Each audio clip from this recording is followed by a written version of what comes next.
Sejam bem-vindos, aqui é o nosso primeiro módulo, né? Então vou me apresentar de uma forma mais formal, vocês me verão em outros módulos, né? Bom, sejam bem-vindos aqui ao nosso primeiro módulo desse treinamento proposto pela Genius Plan, que nasceu com a missão, gente, de facilitar o nosso trabalho enquanto professor e também garantir que a gente consiga dar para o aluno, né, a gente enquanto escola, um ambiente educacional realmente acessível, tá? Como eu já disse, no módulo 1, a gente vai falar um pouquinho da introdução do que é educação especial, e vai falar também da existência do PEI e do PAEI, ou PDI. A gente não vai aprofundar no conceito de PEI, porque vocês vão ter um módulo específico para falar do PEI, tá ok? Então não se preocupem em entender com pormenoridades qual que é a função do PEI não, porque vocês vão ter um módulo todinho só para a gente conversar sobre o PEI. Eu vou trazer exemplos bem práticos, então eu espero que vocês consigam, né, que fique claro para vocês a nossa explanação. Como eu já disse, eu falei que ia me apresentar e não apresentei nada, mas vamos lá. Meu nome é João Navega, João Paulo Navega Roque, eu sou professor de matemática, pedagogo, neuropsicopedagogo e estou mestrando em educação pela Unesp, tá ok? Sou bolsista taxa da CAPES. É uma apresentação longa, mas vocês vão ver ela só dessa vez, tá? Nos outros, o máximo que eu vou falar é meu nome. Dando sequência, vamos introduzir um pouquinho o nosso conteúdo. A gente está falando de educação especial. A educação especial é um direito garantido legalmente nos mais diversos textos legais. Mas os principais que a gente tem aqui é a LDB, Lei de Diretrizes e Bases da Educação Nacional, de 1996, Lei 93/94. Tem um capítulo especialmente para falar desta modalidade de ensino, que é a educação especial, que perpassa toda a educação básica e vai para o ensino superior, tá ok?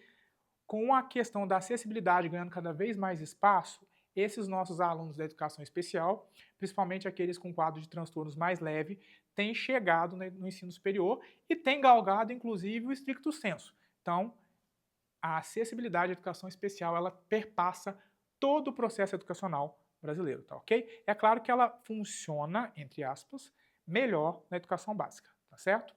Então, dentro deste contexto, qual foi o documento que se criou para conseguir, né, que a acessibilidade desse público seja garantida, que ele tenha um atendimento educacional especializado, para além da sala de recursos, viu? Que isso aí é um direito que acontece no contraturno da escola.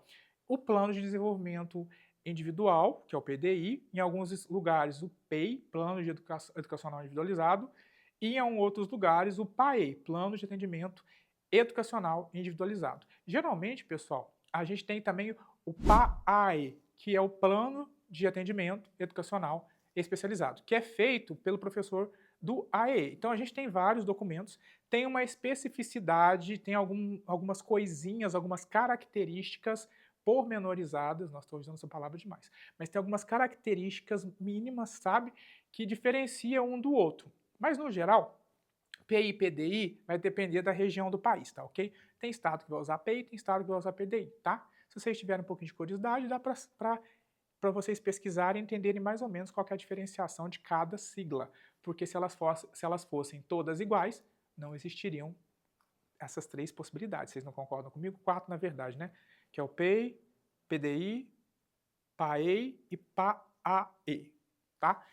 Existe diferença delas, mas aqui a gente vai tratar PDI e do PEI como se fosse o mesmo documento, porque as diferenças são mínimas e no caso aqui que a gente percebe no cotidiano é que muda-se o nome de um estado para o outro, mas fala-se no fringir dos ovos, a gente está falando do mesmo documento, tá ok? Tudo isso que a gente está falando tem embasamento legal, primeiro na BNCC, na verdade, voltando um pouquinho, né, porque a BNCC é de 2017, então vamos voltar, vamos retroceder no tempo, a LDB, de 96, que já garante, como eu já falei, tem um capítulo para isso, e a BNCC, que vai botar aquilo que está na LDB em prática. Mas além da BNCC, que é a Base Nacional Curricular Comum, que vai partir do princípio da equidade e respeito às diferenças, perceba que na BNCC já vai falar do conceito de equidade, que é um conceito também que eu vou falar em uma das aulas, um dos módulos à frente, e não mais de igualdade, conforme a gente vê, por exemplo, na Constituição Federal. Apesar de que, quando a Constituição Federal fala de igualdade, ela está se referindo à equidade, tá ok? Mas a gente vai ver isso mais claro na BNCC. Outro documento que é muito usado quando a gente fala do PEI, do PDI, é o parecer do Conselho Nacional de Educação, número 50 de 2023. O que precisa ficar claro para a gente é que esse parecer ele está falando do PDI, do PEI no caso, e do PAI dentro do transtorno do espectro autista. Então, esse documento todo vai falar da acessibilidade, do atendimento educacional especializado, do plano educacional individualizado, do plano de atendimento educacional individualizado da pessoa, do aluno autista.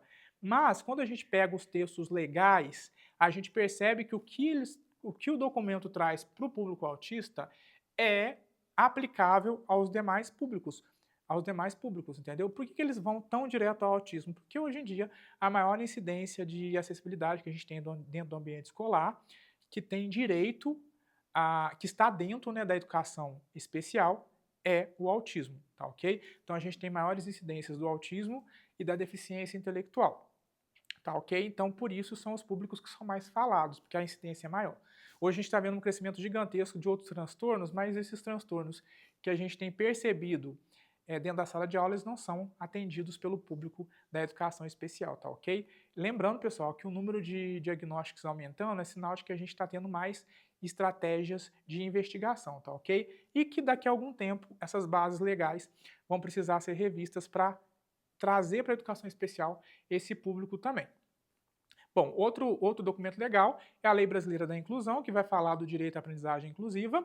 Na verdade, a Lei Brasileira da Inclusão ela vai tratar da acessibilidade num todo, e ao tratar da acessibilidade em um todo, quando ele fala de direito à aprendizagem inclusiva, subentende-se que a criança que está no ambiente escolar necessita de um plano de ensino individualizado. Ou seja, não fala de um PEI, mas quando a gente interpreta a lei, a gente entende que essa criança, para que ela tenha direito à aprendizagem, esse direito garantido, ela precisa de um plano de desenvolvimento individual ou plano educacional especializado. E existem outras diretrizes complementares aí, que lá na aula do PEI, por exemplo, eu vou citar algumas delas, as principais, tá ok? Então lá no módulo, não lembro o módulo, mas na hora que vocês chegarem no módulo do PEI, vocês vão ver todas as bases legais.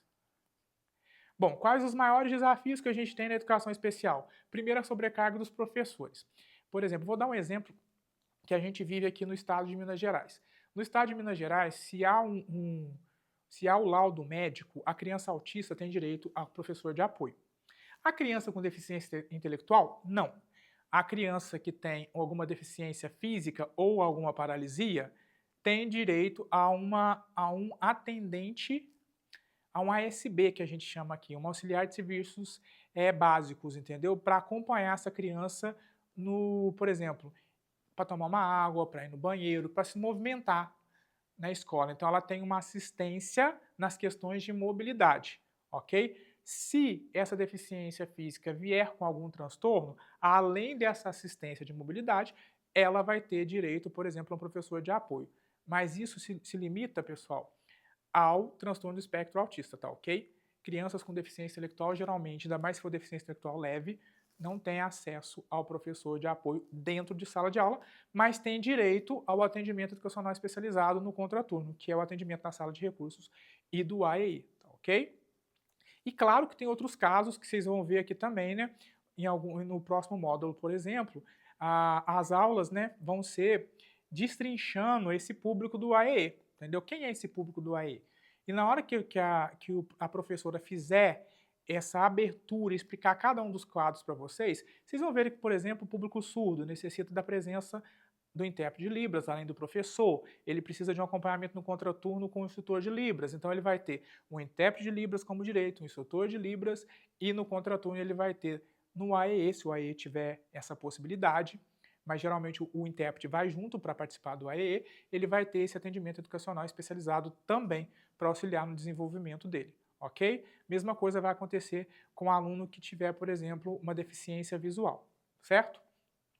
Aqui, de uma forma geral, o que a gente tem que entender é, há uma sobrecarga sobre os professores não recebem a formação específica, ou seja, eles sabem que eles têm que construir um PEI, eles sabem que eles têm que construir estratégias específicas para aquele aluno da inclusão, da educação especial, mas eles não receberam formação suficiente para isso, porque o curso de pedagogia, pessoal, e os cursos de licenciatura têm 6 meses, no máximo, de disciplina de educação especial e educação inclusiva. E aí, como eu disse, a educação inclusiva ela é abrangente. Então, essa disciplina de educação especial e educação inclusiva, ela acaba não focando apenas nas questões da educação especial, que é o público que a gente está falando aqui, que é o público para o qual a gente precisa construir um PEI, um PDI. Então, acaba que é muito abrangente, não dá formação suficiente.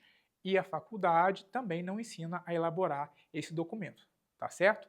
Então, a gente percebe que a formação dos professores aí é um grande gargalo quando a gente fala do atendimento aos alunos de educação especial. E em alguns momentos a gente vê também que falta um pouco de apoio da gestão. Então, às vezes, a escola não fala a mesma língua e por isso não funciona. Às vezes, na hierarquia da escola, tem pessoas que estão pensando no processo de inclusão daquele aluno, estão pensando em atendê-lo da forma como deve ser atendido no público da educação especial, estão dispostos a ajudar na construção do PDI, mas sempre tem um elo da corrente que não funciona, entendeu? Então, às vezes, o professor às vezes esbarra com a coordenação pedagógica, que é resistente, a coordenação pedagógica às vezes esbarra com o professor, que acha que não é função dele é, ajudar, que ele não vai fazer sozinho, a ajudar no desenvolvimento do PDI, que vocês vão ver que vai ser o professor da sala de recursos, os professores que acompanham o aluno, a coordenação da escola, a família, os profissionais de saúde que vão ajudar na construção desse documento de uma forma mais coesa, tá ok? E a gente tem que fugir daquela questão, né, de preencher o PDI apenas por obrigação. E nada do que está no PDI é colocado em prática, também não pode existir. Isso acontece com muita frequência. Em algumas escolas, por exemplo, eu já tive a oportunidade de trabalhar em algumas, o único momento que a gente preenchia o PDI era no último bimestre do ano, porque tinha fiscalização da Secretaria de Educação. Isso não pode acontecer porque eu estou privando o aluno do direito à acessibilidade, tá certo? Qual que é a importância do PDI? Ele organiza o processo de ensino-aprendizagem, ele mantém o histórico do aluno em dia, então se eu mudo o aluno de escola, se troca de professor, esse professor consegue se atualizar seguindo o que está no PDI e o que está no PEI. Ele é uma forma de conexão entre a escola, a família e os especialistas que atendem essa criança. É meio redundante ficar repetindo isso, mas vocês precisam gravar. Isso precisa ficar claro para vocês, ok? Vocês têm que entender qual que é o papel de vocês dentro de todo esse arcabouço da educação especial. Da educação especial, ok, é isso mesmo, é especial. Tá? E ele ajuda a ter uma boa visão do perfil pedagógico do estudante, ter um bom entendimento dos preceitos éticos para auxiliar no desenvolvimento desse estudante dentro da sala de aula, e ele protege os direitos deste estudante, tá? Então ele vai dar um respaldo legal para a família, para a escola, para os professores, ok? E para os profissionais de saúde que acompanham este paciente.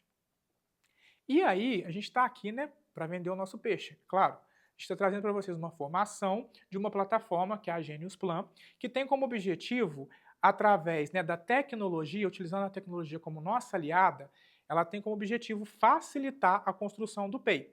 Então, é uma ferramenta que vai otimizar e vai automatizar a construção do PEI, do PDI, ok? É claro que ela vai entregar para vocês documentos com uma padronização, ou seja, vai ter o modelo de PEI específico, o modelo que todos os pacientes vão seguir, todos os alunos vão seguir, e também vai ser possível a personalização desse PEI, desse PDI. Lembrando que a tecnologia, nesse caso, a Genius Plan, a plataforma, ela tem como função de auxiliar e dar dinamicidade e, ao mesmo tempo, automatizar o processo de construção do PEI, mas a palavra final é do professor. Então, o professor tem que saber manipular, utilizar muito bem essa ferramenta, porque depois que o programa te entrega o modelo de PEI, é necessário que você faça uma revisão e que você adeque aquelas arestas que não ficaram muito claras. Então a palavra final é sempre do professor, mas vocês vão perceber que o tempo que vocês vão gastar para a produção do PDI vai ser muito menor, tá ok? E a gente consegue, como é uma plataforma, você consegue ter acesso aos PDIs anteriores, entendeu? Não corre aquele risco, por exemplo, de perder essa informação no Drive, de, como acontece em muitas escolas, em um ano a gente tem um profissional que é coordenador, no outro troca o coordenador, e às vezes perde o acesso ao Drive do coordenador anterior, perde-se os documentos, aí tem que começar a fazer o documento todo novamente. Então, com essa plataforma, isso não vai ser um problema, porque a gente consegue consultar documentos anteriores. Novamente, como a tecnologia vai ser a nossa aliada nesse processo, a gente vai conseguir ter uma integração maior da família, dos professores, da escola e dos profissionais de saúde que acompanham esse paciente. E uma coisa que todo professor gosta, a gente vai ter mais tempo, porque vai reduzir as questões burocráticas, tá? Então vai sobrar mais tempo para a gente trabalhar mais, né? Porque a gente só vai tirar essas questões burocráticas e vai ter mais um tanto de coisa para fazer. Então, mas pelo menos vai ser menos uma, tá certo? Bom, então é o que já acabei de falar esse slide, mas vou repetir para fortalecer. Então, a ideia é que a plataforma ela vai unir tecnologia, empatia e legalidade, porque ela vai funcionar dentro dos parâmetros legais. Então, ela vai ter como base ali, alimentando as propostas de PDI e PEI, os documentos legais que a gente vai falar durante toda essa formação. Eu já falei de alguns aqui, lá na aula sobre o PEI e o PDI eu vou falar sobre mais alguns. Então, essa base, esse arcabouço legal, é o que está lá no banco de dados da plataforma para auxiliar na construção deste PEI. O documento que antes era muito burocrático vai se tornar um documento mais leve, mais fácil de ser produzido e realmente vai ser um aliado pedagógico, porque vai ser fácil fazer as reanálises e as adaptações necessárias, as mudanças de estratégias, verificar se as metas foram cumpridas ou não, o que eu tenho que fazer, reorganizar aí a rota para saber o que pode ser melhorado, onde não funcionou, por que não funcionou e por aí vai. Vai trazer a segurança jurídica, né? Porque a gente está falando de uma plataforma com proteção dos dados, tá ok? Então, todos os dados que estão na plataforma, eles são protegidos, tá? Inclusive pela LGPD, que é a é isso mesmo, Lei Geral de Proteção dos Dados, tá ok? Então, a gente tem tudo isso que está nesse arcabouço desse programa e a gente vai poder focar no que realmente importa, que é o aluno. Então, gente, para fechar esse módulo 1 e vocês começarem aí com pontapé, com o pé direito, todos animados aí na nossa formação, a educação especial ela é um direito inalienável, olha eu travando para ali de novo, inalienável, ou seja, não tem como eu falar que não vou fazer, não tem como a escola se recusar a fazer, então a escola precisa garantir a acessibilidade para o aluno da educação especial, não só para ele, mas ele tem um respaldo legal maior, tá ok? O PEI, o PAEI e o PDI garante o direito desse aluno no dia a dia da escola, ok? Então, todos esses documentos são documentos garantidores, mas a existência do documento não garante nada, ok? Então, a gente precisa ter o documento, produzir o documento e a gente precisa botar isso em prática, tá? Nos próximos módulos, vocês vão ter um aprofundamento aí em todos os temas que a gente falou aqui de uma forma mais generalizada. Qualquer dúvida que vocês tiverem, né? Vocês podem entrar em contato conosco, eu vou mostrar o e-mail de contato daqui a pouco. As nossas referências, como eu já disse, é a Base Nacional Curricular Comum, aqui eu não coloquei não, mas a LDB, a Constituição Federal, o parecer número 50 e a Lei Brasileira da Inclusão, entre outros. Qualquer dúvida, entre em contato com a gente aí pelo e-mail, tá bom? Nos vemos aí em módulos futuros, tá? Tchau, tchau.